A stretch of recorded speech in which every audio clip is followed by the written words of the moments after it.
Assalamualaikum warahmatullahi wabarakatuh. Selamat siang dan salam sejahtera untuk kita semua. Memang kalau fenomena keluarga ini memang krusial ya.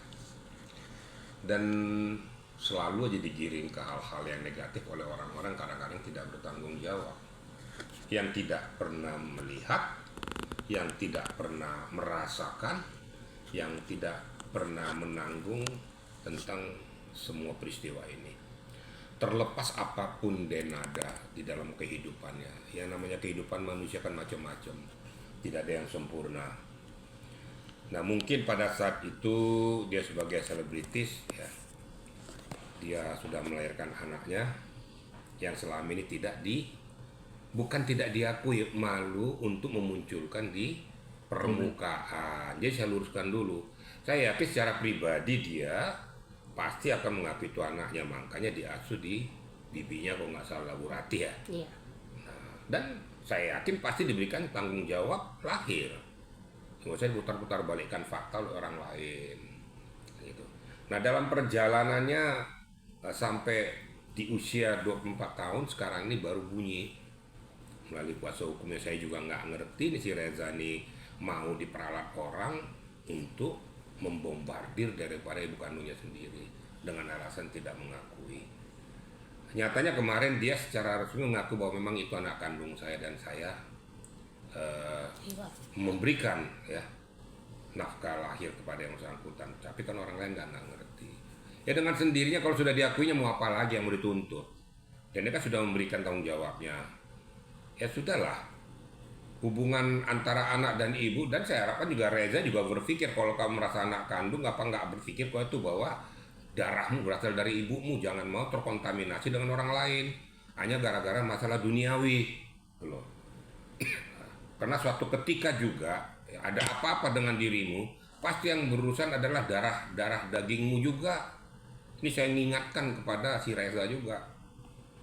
Nah kepada Denada juga dengan seperti ini ya tunjukkan kasih sayangmu kepada anak yang kau itu selama ini tidak muncul di permukaan. Saya yakin dalam batinmu pasti ngaku itu anak, tapi nggak berani kau mengatakan itu di atas permukaan. Atau mungkin kau malu, atau mungkin karena statusmu akhirnya kau pikir bukan anak saya. Memang kamu salah ya, DNA salah di situ, nggak boleh. Mau apapun dunia persilatannya harus mengakui bahwa itu darah daging saya. Dan sekarang dia sadar memang itu darah daging saya dan memang harus saya ungkap. Kan dia diungkapkan. Terus mau apa lagi sekarang? Mau tuntut apa lagi sih? Terkait 7M-nya itu Pak. Ya? Tuntutan 7M. Kalau tuntutan 7M saya pastikan menyatakan itu pemerasan. Memanfaatkan situasi untuk memeras Denada. Apa hubungannya menuntut 7M tentang permasalahan dirinya? Nggak ada itu, jangan ngarang-ngarang gitu loh. Ini yang kadang-kadang nggak manusiawi ini.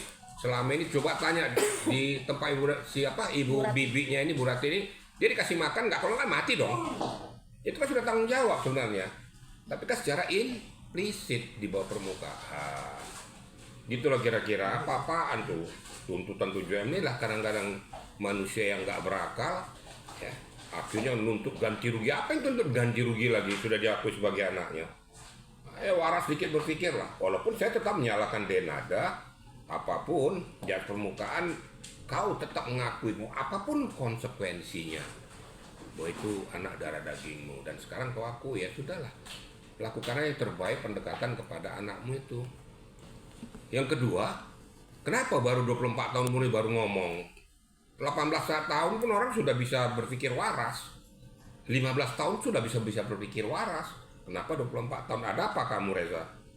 Kenapa kamu lakukan ini? Ada apa muatan di belakang ini? Sudah jelas muatan yang nggak benar.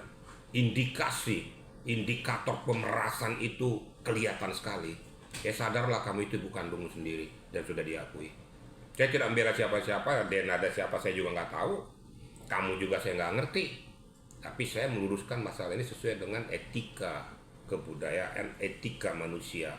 Kalau sudah diakui dan maafkan walaupun salah sebelumnya, ya sudahlah, mau cari apa lagi sih? Nah, tinggal Denada berkomunikasi, berdiskusi kepada anak kandungnya supaya ini clear permasalahannya. Nggak usah dicampuri orang luar yang nggak perlu yang nggak punya kepentingan apa-apa. Ingat, kamu antara darah dan darah yang berbicara. Jangan mau diperalat oleh orang lain hanya kepentingan uang. Ya, duniawi jangan kau bawa ya, masih ada akhirat. Itu kira-kira ya. Pak, tapi kan dari pihak kuasa hukum Reza sendiri bilang kalau memang dari Denada sendiri tidak memberikan nafkah, termasuk yang kata dibilang mobil hanya berapa kali cicilan tapi akhirnya nyicil sendiri Rezanya, sedangkan dari kuasa hukumnya Denada sendiri bilang hidup Reza selama di Banyuwangi itu hedon kayak gitu Pak. Terlepas mau hedon mau apapun itu, sekarang saya tanya umurnya si Reza berapa? 4. Umur 15 tahun aja orang sudah bisa cari makan kok.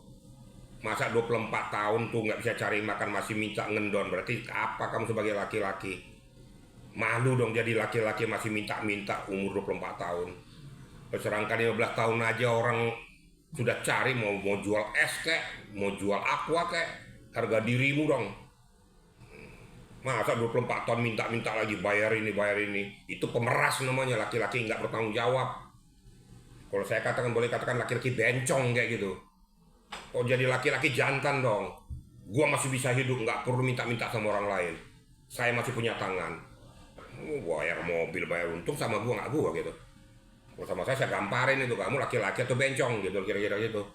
Ya, oke. Mungkin apakah ada kemungkinan Denada akan mendapatkan hak asuh atas pengakuan Iya, nantinya Reza? apakah si Reza ini akan masuk kakaknya si Lah ya jelas pastilah, saya juga berharap Denada kalau memang mengakui itu anaknya masuk dalam kakaknya, bahwa itu sebagai anak kandung. Saya luruskan masalahnya. Denada kalau kau sudah mengakui, bahwa berikan yang terbaik kepada anakmu itu. Jangan juga kamu tidak mengakui, kamu juga salah besar kalau tidak mengakui itu. Tapi si Reza juga jangan gara-gara itu kau minta ini harus diapa yang di dunia planet Mars. Udah kau berhenti aja kerja, kau tidur aja kau minta itu loh. Jadi laki-laki sedikit jantan. Jadi saya bersisi dari seluruh aspek gitu ya. Denada bertanggung jawab bahwa kau ngakui itu anak kandung sudah kau akui. Hubungan silaturahmimu antara anak dan orang tua kau lakukan. Masuk dalam kakak keluargamu kau lakukan. Itu memang tanggung jawabmu. Walaupun sekarang dia sudah dewasa, sudah bisa berdiri di kaki sendiri, gak harus bergantung kepada orang tua. Kau harus cari makan sendiri. Kalau kau 24 tahun gak bisa cari makan, berhenti jadi manusia. Saya aja sebagai tamat daerah Kabri, umur saya masih 22 tahun, saya udah cari makan sendiri. Masa 24 tahun gak cari makan? Memalukan tuh namanya. Jadi jangan berbicara antara hubungan anak dan orang tua, berbicara tentang materi, tapi berbicara tentang kasih sayang. Itu yang kau cari, bukan mencari materi. Jangan terkontaminasi dengan kepentingan-kepentingan tertentu dari orang lain. Ketatkan, rekatkan hubunganmu antara orang tua dan anak. Jangan terpengaruh dengan orang lain. Suatu ketika ada apa-apa dengan kamu Reza, tetap aja bawa ibu kandung yang bertanggung jawab. Tidak mungkin orang lain. Gitu kira-kira ya. Netizen juga ungkit dan ingatkan Denada, kenapa minta maafnya di sosial media, kenapa nggak langsung datang langsung temuin Reza dan peluk. Sementara Reza ini muter-muter ke stasiun TV dan lain-lainnya gitu. Gimana Bapak tanggapannya Pak? Nah, kalau tanggapan saya ketemu ya. Dikatakan melalui stasiun TV atau media juga nggak benar. Adakah silaturahmi? Kita kan belum tahu kan, apakah mereka sudah kontak hubungan atau tidak. Media atau siapapun tahunya kan hanya melalui media. Apa kita tahu mereka sudah berkomunikasi di belakang, tapi belum ada titik temu. Saya berharap bagaimana Denada bisa ketemu langsung dengan anaknya, saling berangkulan, ya, saling memberikan kasih sayang kembali. Ingat Reza bahwa apapun itu ibu kandungmu, ya sudahlah, saling memaafkan lah. Ya, makanya dikatakan bahwa surga itu di bawah telapak kaki ibu, walaupun ibunya udah salah. Ibunya lakukan yang terbaik kepada anakmu, si anak juga harus tahu mengakui kau sebagai ibu kandungnya. Sama-sama bersama ingat bahwa kita berada di hadapan Tuhan, bukan di hadapan manusia lainnya. Bersatulah kalian, bertemulah kalian seperti keinginan daripada semua orang, termasuk saya. Ketemu kalian, gak usah terpengaruh orang lain. Gak usah harus melalui media, tapi ketemu silaturahim. Ya syukur-syukur bisa bersatu kalian, dan saya berdoa kalian bersatu sebagai orang tua dan anak. Sehingga kasih sayang sepenuhnya yang ada hanya antara darah, bukan karena kepentingan orang lain.